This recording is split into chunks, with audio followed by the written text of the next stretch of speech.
շին թույլտվությունը տալիս են խախտված նորմերով, այսինքն այդտեղ իրավունք չունի շենքը կառուցվելու, շենքը կառուցում պրծնում է, մեկ էլ այդ ժամանակ, որ անուշ աղբերը որ թույլ է տվել էդի սարքելու կամ գործի չի լինում, կամ միգուցե, չգիտեմ, իր ախորժակը փոխվում, ասма չի համապատասխանում, իրականում չի համապատասխանում, պրոբլեմը առաջանում է ավարտական ակտերի մեջ, լուրջ պրոբլեմա առաջանում, որ չէր կարա տեղ շենք լիներ կամ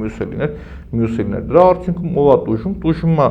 շինարարը, որը ավարտին չի կարողանում ժամանակին ինքը պատկերացրել է, պայմանավորվել է, թողել են, սարքել են, պետք է ավարտել, մի չեն տալիս իրեն ավարտական օրինակի համար, կամ ուրիշ մեկը շենքը թույլ են տալիս, պատկերացրեք կառուցելու, կանաչ գոտին թույլ են տալիս, որ այդ պիտի կանաչ գոտի, այդ նույն